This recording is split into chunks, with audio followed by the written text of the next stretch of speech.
Sup nerds, welcome to episode 12 of Powerful, the Power Metal podcast. Now don't worry, Forgaze is here for the rest of the episode. It's just as she went along with Zelda fan to our beautiful studio to have a little chat with German power metal outfit Don't Drop the Sword. Don't worry, I'm just here sending you off from the editing room. Let us now dive into the fire and get to know this nice little band, the pros and cons of self-producing, singing in other languages, dreams of international touring, and keeping your steel away from the grasp of gravity.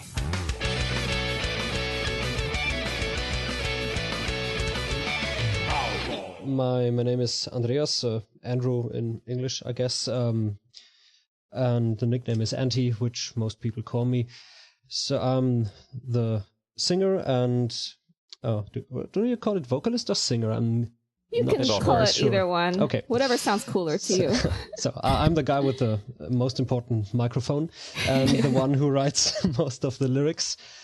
And yeah, I'm 31 years old, last time I looked, and living in Landshut, Lower Bavaria, Germany, studying social works and currently doing an awesome interview. Wow. Nice. Impressive. How about the other guy? Who are you? I'm Alvin. I play the rhythm guitar and here and there some solo action, I guess.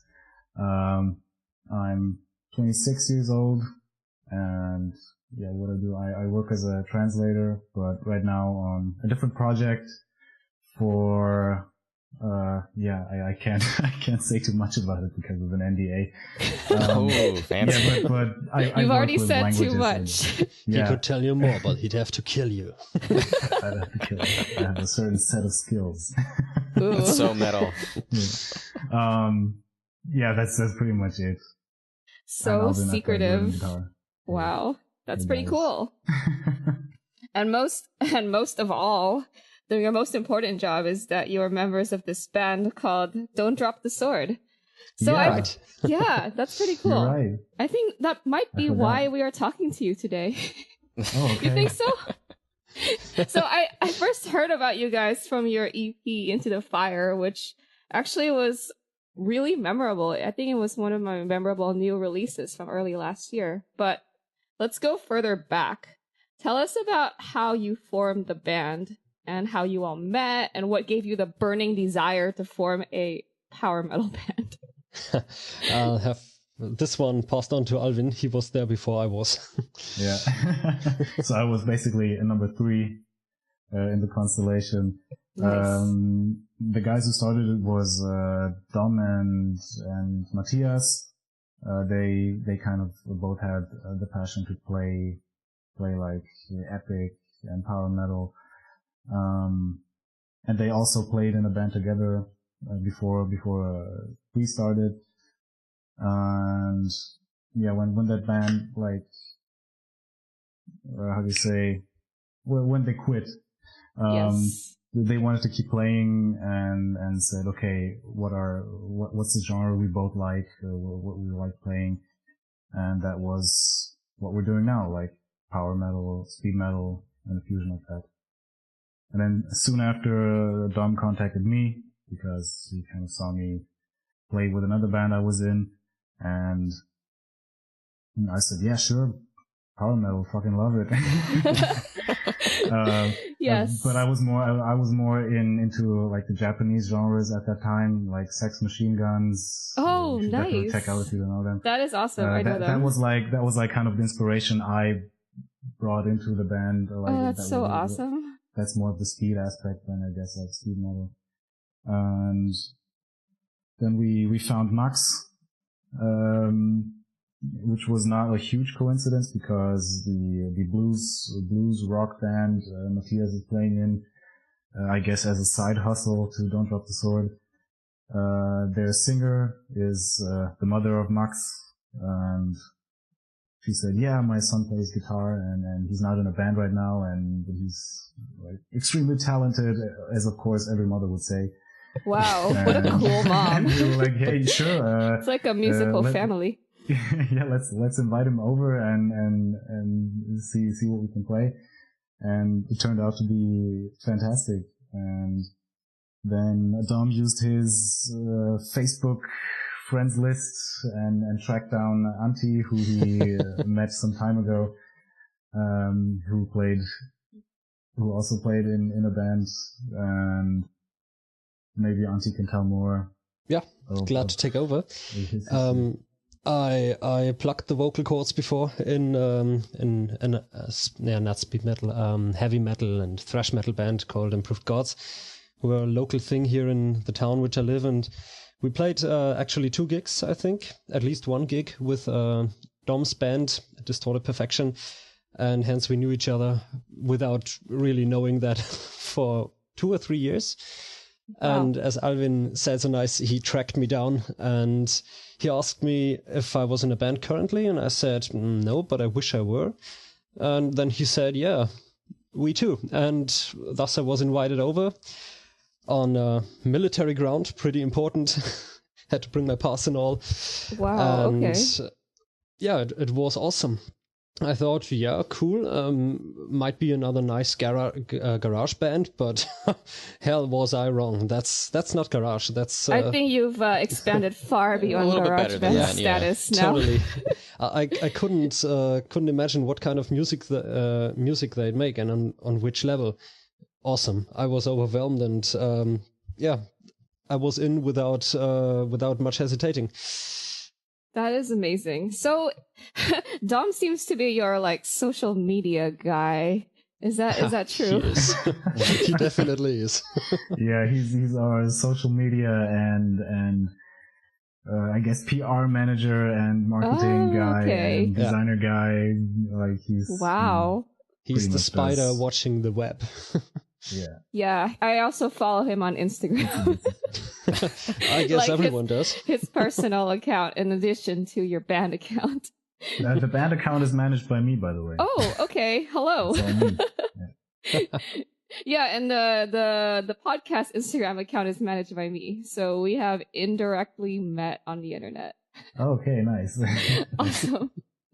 So I think what I've been dying to know, and maybe you've said this in other interviews, can you explain the name "Don't Drop the Sword"? I just knew it. thought it is such a unique name, and I will never forget it. Usually band names aren't telling me what to do and how to live my life. Well, it depends on the genre you listen to. I guess so. Yeah. That's another one I'd like to give a pass since Alvin was there when it was created. Well, yeah, but I think Antti was there too. I don't know, but I definitely have it quite well in my memory. I hope your stories match then. Yeah. So it was during the time when we would try to find a band name. You know, we went through all kinds of cliche components of a band name, like it has to have thunder or power or It's a power metal band, of course. Whatever. The name of a weapon like hammer. Yeah, hammer, axe, Yeah. what else? Like we Dragon. Dragon, yeah. And Dragon we divided hammer. up into all these components, like what do we want to have in there, and we had a huge list of potential band names, but all just seemed bland and would go under in all the flood Of dragon hammers and dragon Thunderfall. hammer, Axis. power force, fire, Power dragon, Fury. Lizard Power crossbow. Fury, king of the Thunderfall. knight of the dragon of the castle of the king or whatever. Of Twilight. And so then Max just came up with the joke, don't drop the sword, ha ha ha ha, and we were all laughing and joking about it.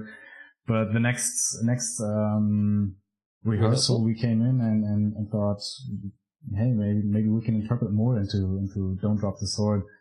Like, we were playing a genre that is not super trendy right now, and all the trendy bands have like sentence names, you know. It's more of a metalcore thing to have a sentence as a name, you know. And That's so that true. was kind of a meta joke then, and it kind of evolved into the message we were trying to bring across, like don't drop the sword, like don't forget about I guess the true heavy metal. And I like that. And yeah, we kind of said, yeah, let's just take that. Like it's unique. Like if you if you see a CD by Don't Drop the Sword in the power metal CD rack, it'll definitely catch your eye. That is what happened to me. I was like, what is this band name? I have to listen it works. to this. Yeah, that got me into it too. And your EP's album cover was like a volcano, so I was just like, volcano? Don't drop the sword. Into What the is fire. this? Right, there we have the sentence. Yes. Even more amazing. sentence. Yeah. Well, and although I wasn't there when it was created, those were the early days, as far as I know. I was there when it got another meaning additionally. When I wrote the lyrics for Don't Drop the Sword, while the instrumental tracks all already were done, there was no lyrics, no text. Yeah. And I thought, what's the message behind the sentence, don't drop the sword? It's like, don't give up. Don't drop the sword, don't stop fighting. I really like and that. Yeah. That's don't fuck it up. Don't drop Yeah, right. Don't You drop gotta the sword. stay in the fight. Don't drop your sword. Yeah. Exactly. So that's a kind of message that I wanted to bring across with the lyrics of Don't Drop the Sword. And of course, the band was, they agreed totally and said, yeah, that's another nice meaning. And I also like the aspect of holding up the sword of the true metal, as Alvin already said. Of heavy metal. And our fans also seem to like it. It's great. Yeah, the fans do like it. So it sounds like the instrumentals for the EP was written before the lyrics. So was it you who decided to write like Lord of the Rings and the Dark Tower themed lyrics? Yeah, guilty. in both the EP and the full-length album. Yeah. Although I have to say, there's some credit, most credit of the EP has to be given to Maxi and Dom. Okay. Dom wrote the lyrics for Memories, and Maxi wrote the lyrics of Death for Glory and The Rise of Neath. And I was the one to complete this quintet with Into the Fire and Don't Drop the Sword. Oh, okay. Since those were the other three were already written when I joined the band, and I just looked over the lyrics and said, yeah, that's cool, and what if I just sing it like this and change a little here and there? And they said, yeah, it's all right. And there we were.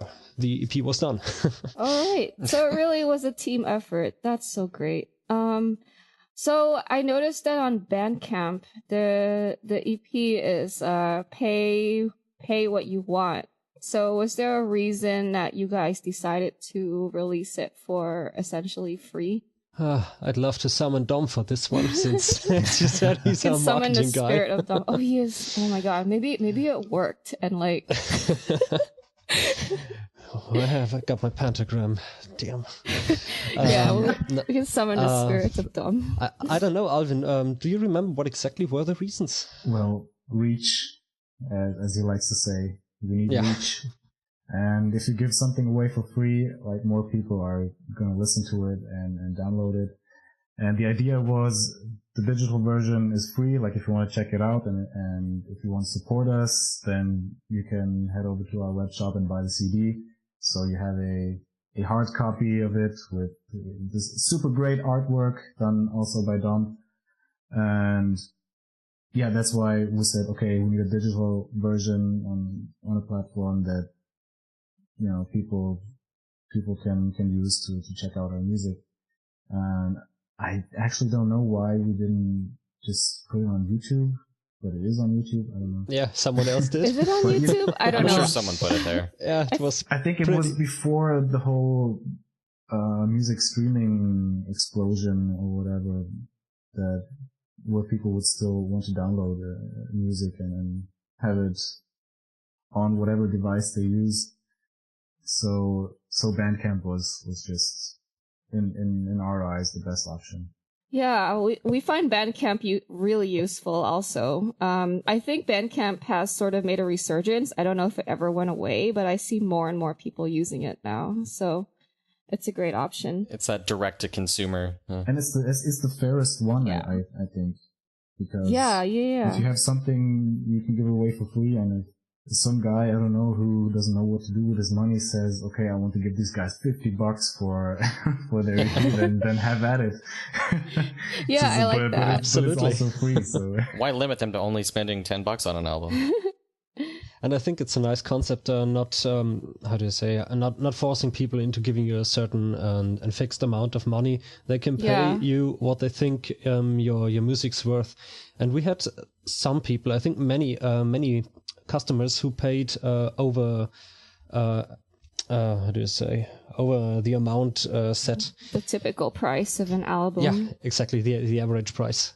So I don't think, as it's many often said, that that you would make bad business or less money when selling copies in hard copies. I really like that. I like the fact that if you, for some reason, like you cannot afford the album, but you still want to listen, and you can also, it's also very good publicity, like for distribution and accessibility. And if someone really wants to really loves and wants to support your work, they are able to do that. So I think that's a great idea. And did you guys say that Dom did the artwork for Into the Fire? And Path to Eternity. He did both. Oh, that's cool. And the entire booklet for Path to Eternity. Like all the design work that went into it was done by Dom. Wow, Dom is truly a wizard. He is, and he's a creative wizard. He takes rightful pride in it. Was praised in many reviews. Yeah. So the EP was self-produced, is that correct? Like without the help of a label. How about the first full-length album, Path to Eternity? Yeah, this one was also created without a label. Oh, that's amazing. Yeah, it got pretty much praised for that fact too. It's many incredible. reviews and reviewers who said, as you just said, it's incredible. Those 5 guys stamped this out of the ground and had no support. And we just did it. Yeah. Nice. How long after the EP did you start working on it? It's a beast of an album. It's long. Thanks. 14 songs, an hour long. Yeah. Yeah, we did our best. Well, some of the songs were already existed before we even released Into the Fire. Yeah. So we had to pick from the songs we already had, which one do we want to put on Into the Fire, like, because it was our first EP, and we wanted to bring across what we do and the style we want to bring across in 5 tracks, and had to decide, okay, which ones do we pick. I think we had like 7 or 8 songs at that point, and said, okay, the other 2 or 3 are just gonna go onto the album.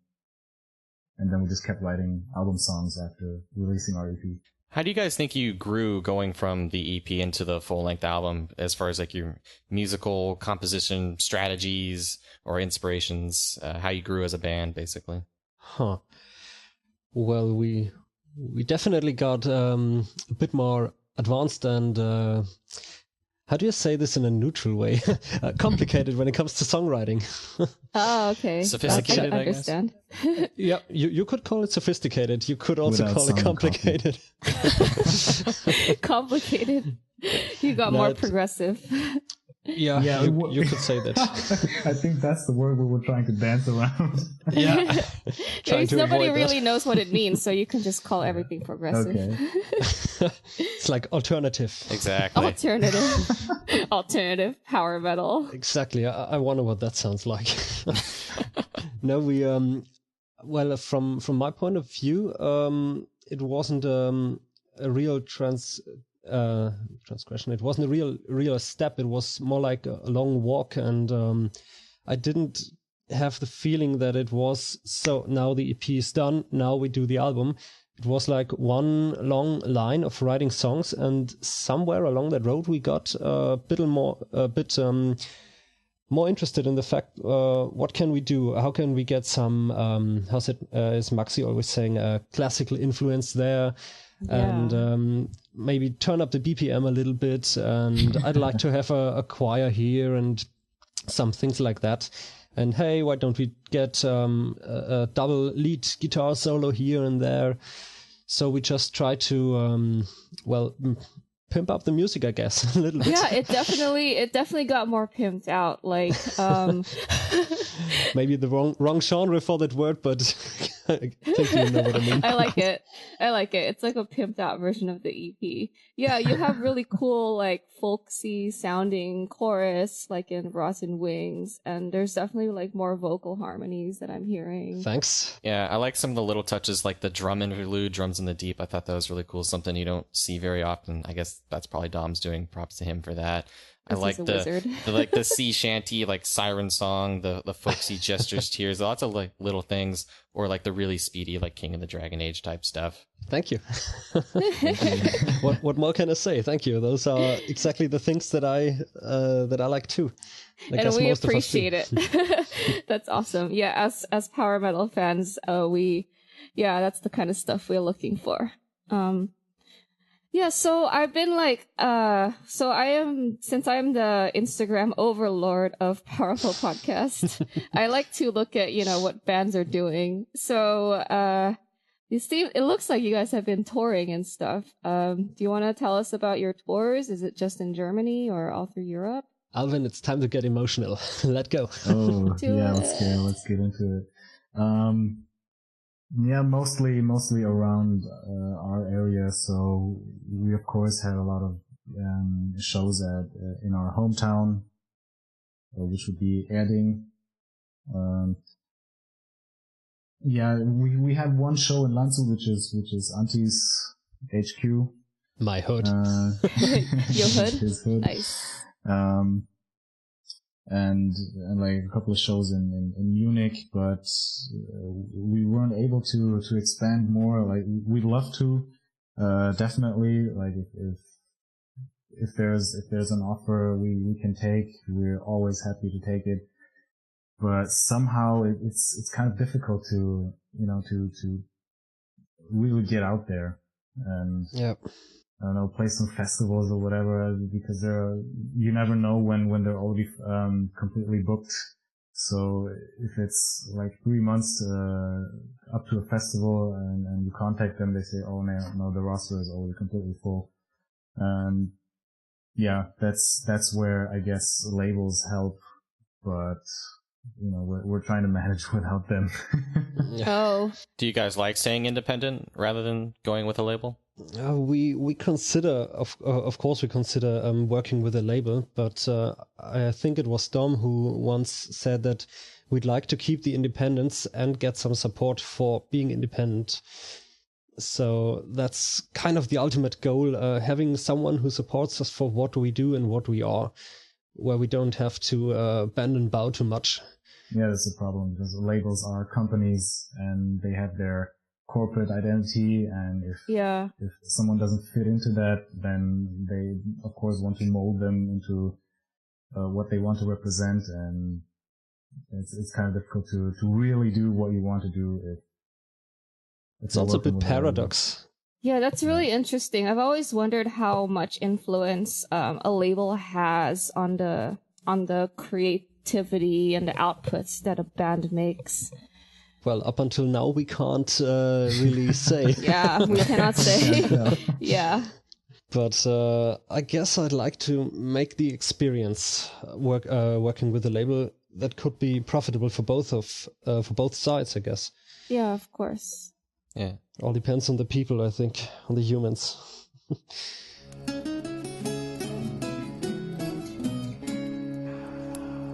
It sounds like you've only played shows within Germany for now. Do you have any goals for the future? Like what are some things you want to accomplish with the band? Well, for example, playing shows outside of Germany. That would be a start. Yeah, obviously. I'd love to play way more gigs, and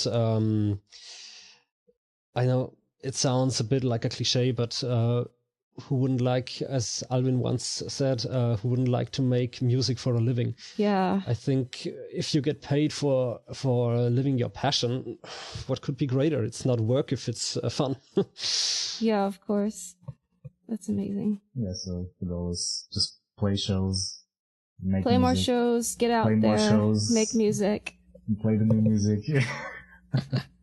Absolutely, and never stop writing new music, and taking the music out there to the world, which we already pretty much covered from the sales statistics that I saw. We reached really many countries. Wouldn't have expected that impact. That is so Absolutely. awesome. Yeah, that is awesome. Like, we've run into that too when we look at the statistics for the podcast. It's like, wait, there's people in Japan who listen to us? What? Yeah, we have a listener from Morocco. Shout outs to Morocco. Hi. Yo, what's up, shout outs Morocco? to Indonesia. We had listeners from Indonesia too. Yeah. Come to Brazil. My people. Oh yeah, everyone's like, come to Brazil. And then you guys are like, we haven't even stepped out of Germany. Everyone has to come to Brazil. Absolutely. The Latin American fans are very passionate. Yeah.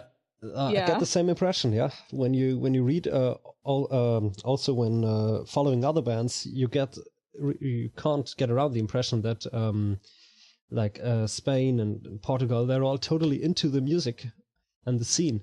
Also on Facebook, I do have some friends from around Mexico and Southern America in general. Yeah. And they are totally also into German Gothic scene.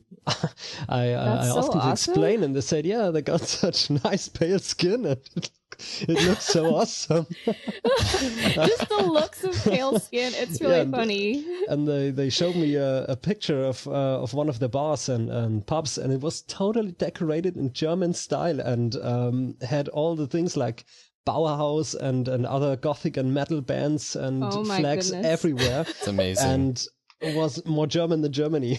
They love your country. No, that's so funny. They should put that on their sign, more German than Germany. More German than Germany. Well, it's like CF and I are from the US, and we always wonder like when and I don't know, I watch a lot of anime. Did I just admit that on podcast? Whenever they have like an American character, like they just exaggerate it so much. They have like 3 tattoos of American flags, and they have like exaggerated English. It kind of reminds me of that. Yeah, it wouldn't be anime without exaggeration, would it? Exactly. Right? That's one question I've been asking myself. How did you guys come across our band? Okay. So I think I was just looking at the new releases thread on Reddit/r power metal. Mm-hmm. And there's one guy, or like, I think there's several guys that compile new power metal releases from Metal Archives and post them. And I just saw like the interesting band name, and I think somebody was like, you should check this out if you like German power speed metal bands and you like Old Blind Guardian. So I was like, ooh, let's give it a shot. Cool. Yeah. I think I was like chilling in the Discord server, and someone mentioned like, oh, hey, there's this Don't Drop the Sword album. It's pretty good. And I'm like, that's a weird name. I'll check it out. I'm like, hey, this is pretty good. It's kind of like Old Blind Guardian. This was like way back when the EP actually came out in like January 2017. So I think that's how I found it. So you were with us from the start, one could say. I was with you from the start. Yeah. Thank you. Yeah. So were you guys influenced by like other German bands like Running Wild and Blind Guardian and Hammerfall and such? Like, did you guys listen to that stuff? You just named them. Speaking for me personally, I listened to Blind Guardian and Hammerfall, not that much, but very much Running Wild, Halloween, that stuff. It accompanied me through my whole youth, along with, of course, the classics, Judas Priest, Metallica, Guns N' Roses, you name it. And I was totally into this fast and melodic and hymn-like stuff, and gave me goosebumps every time when listening to an epic chorus or something like that. And the sheer speed, the high voices, was totally into that. And yeah, of course, other music came along, and I guess everyone knows that you shift your focus. Sometimes it's more this kind of metal, then maybe it's not metal at all, and you listen to quite another genre. Yeah. And you always come back to this one, and yeah, that's the music that was with me all the time. So one of these bands, one of the songs at least, always in any playlist, I guess. So Alvin, how about you? Yeah. So the bands I listened to when we started the band was, as I already mentioned, Sex Machine Guns, which is like, I guess, a pretty much speed metal band from Japan, from the when they started, like early 90s. It was definitely a 90s band, and I just loved the speed and the fierceness, like the power screams, and this that was just what I wanted to do. And later on, I listened more to Manowar and got into the epic aspect. Nice. And the mid-tempo songs. Yeah, as long as it has power screams, I'm way into it. Mid-tempo and power screams just pretty much defined Manowar. That's great. You need fast guitars and high vocals saying "whoa," and you're good. Yeah, and you're good. I'm also, and also, if you're playing the new God of War, oh yeah, I just finished that. Please do yourself a favor and put like the all of Manowar Spotify playlist in, and just play to that. Is so goddamn epic. That sounds perfect. Also, you get to smash faces while listening to Manowar, so yeah. Great face smashing music. You have a big axe and everything. It's perfect. Yeah. And muscles. Lots of muscles. Muscles. And no shirts. No shirts. It's belts. Belts. Many belts. Not just one. Many. Needs more belts. I just remembered something. You asked me about the Dark Tower. Did you know from reading the lyrics that We Deal in Lead is about the Dark Tower saga, or how did you know?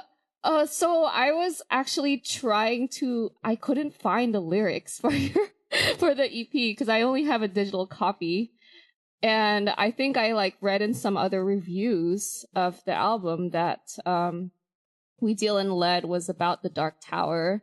So I just figured oh, maybe you're a fan. Oh, absolutely, yeah. Yeah. That's Still awesome. got to read it in English though. Didn't come around to that yet. Yeah. No, I just wondered if you also were a fan and knew from listening to the lyrics that's in the books. The only one super obvious to me was the Lord of the Rings one. Yeah, I picked up on the Tolkien ones and the Song of Ice and Fire. Okay. The Game of Thrones ones. Yeah.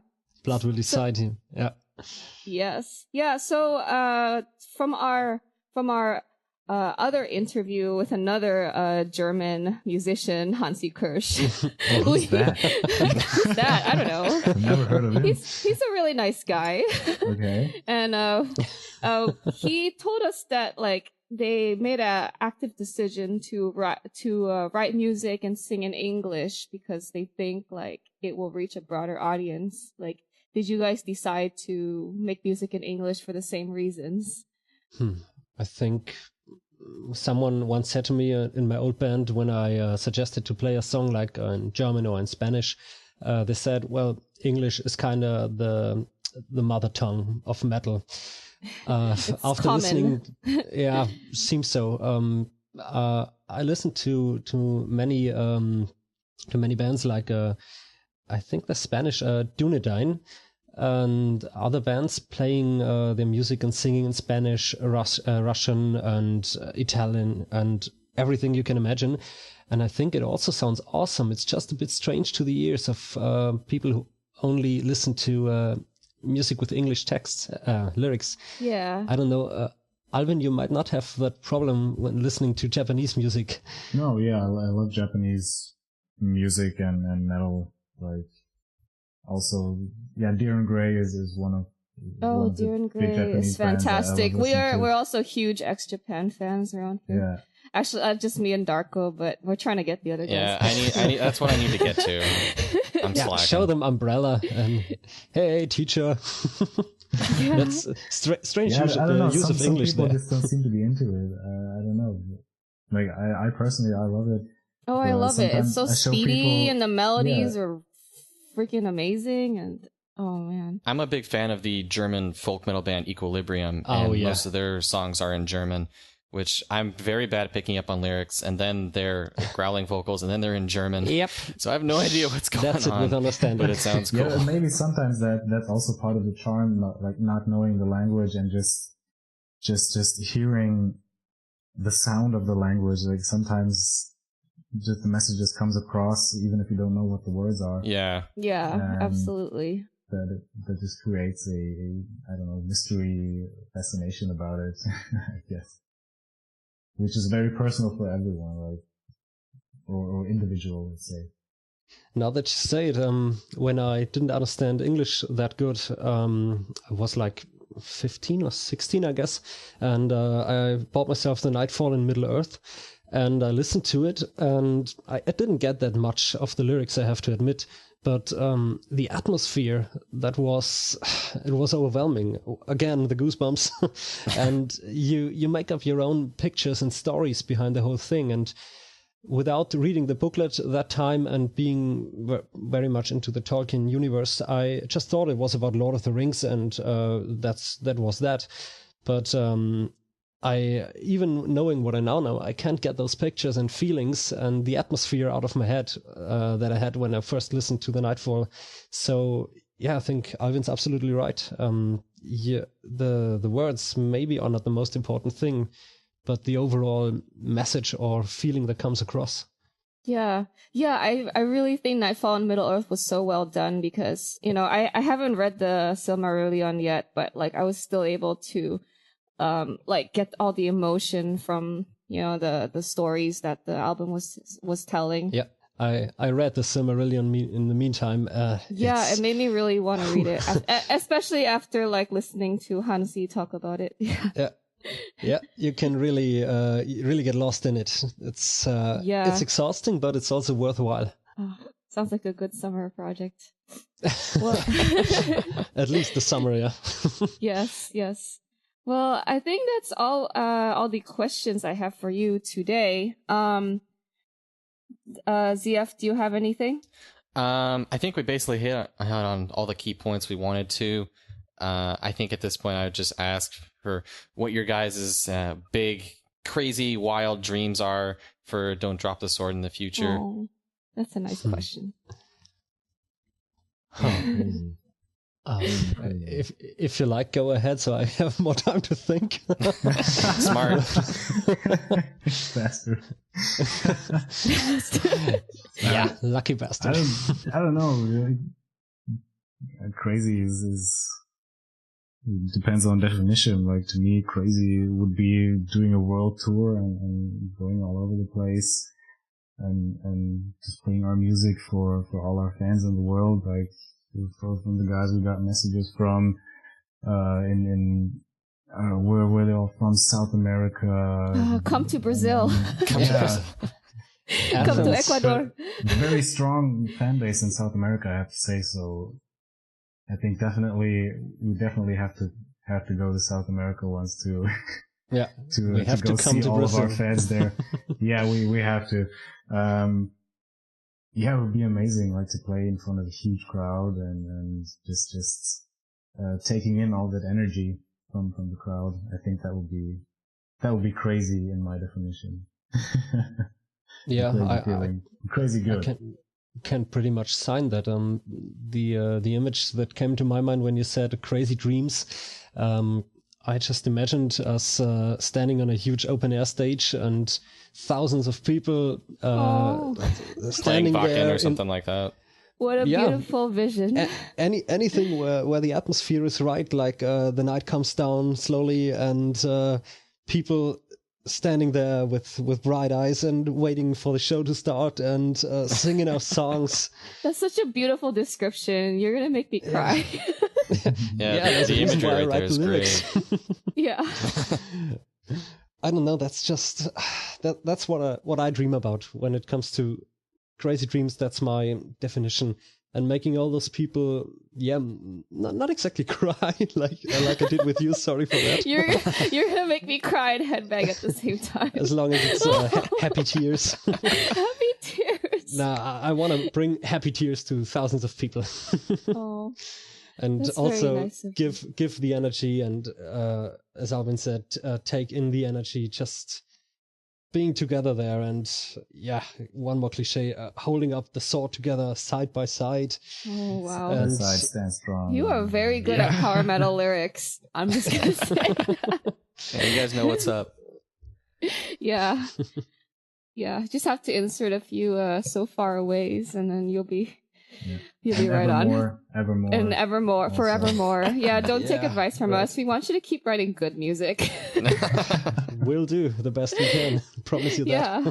Yes. Yeah, so where can our fans find you on the internet? Well, Alvin manages the Instagram account. Yeah, at Don't Drop the Sword. At Don't Drop the Sword. Got it. We will put that in the show notes On as the links. And On the grams. there's, of course, Facebook. And we have a homepage also, which should come up first place if you Google Don't Drop the Sword. And you can anytime reach out to any one of us on Instagram or Facebook. That's, you can contact anyone. Great. And to our listeners, be sure to check out Don't Drop the Sword, their EP Into the Fire, and full-length album Path to Eternity. They're both very excellent. Guys, it's been a great pleasure talking to you. Same here. Thank you. Same. Thank you for having us. So to conclude, wait, what do we make the people do usually? Do we make them say stay powerful? Yeah, you know what? We made Hansi do it. These guys can do it too. You guys, damn it. if Hansi can do it, you can do it too. Okay. You do How it. do we do it, Alvin? I don't know. You're the singer. You do the voice thing. The voice. Yeah, if you want to sing. Okay. I'll do the voice thing. Maybe put a power stream in there. Oh, God, my neighbors are gonna kill me. But when did Oh my ever god, stop it's me night from for you anything? guys. Yeah. I don't care. So, I just take the mic and put it a little bit away from my mouth if I'm doing the screamy Oh my thing. god, he's gonna do man. it! I'm so excited. Stay powerful! No. No? Another take. That was Another awesome. take? I thought that was awesome. He does not approve. Yeah, I don't know how loud I can go here. It's almost 10 o'clock and I Oh got my one or God. two Most, complaints since it- living here. it- Yeah, if I'm it's sorry. not 10 o'clock, then fuck it. Okay, shall I do one more? Yeah, just Take like, two. "Whoa!" You're welcome to as much as you want. Okay. Stay powerful! Oh, that was Nice. so Oh, good! that was so Oh my sick. god, can we go with that? Take Darko, editing guy. Yeah, Use better that than the one. first one. No, the second one was I do the excellent. That voice was- thing, you do Oh, the yeah, editing that thing. was- No, put beautiful. both of them together and like harmonize Man, them. that Oh was- my I don't god. even know if I can even deliver on that. Yeah, how are you gonna follow up on that? Should I just go for it? Like I can't sing it. No way. You can do that! I just say, "Stay powerful" in my epic trailer Nice. voice. Or I like Exactly. that. I like that. Yeah. Okay, we're going with that one. Perfect on first take. Yep, and make sure you never drop that sword. Do not Never, drop ever. that sword. Ever. This sword shall not be dropped. Yeah.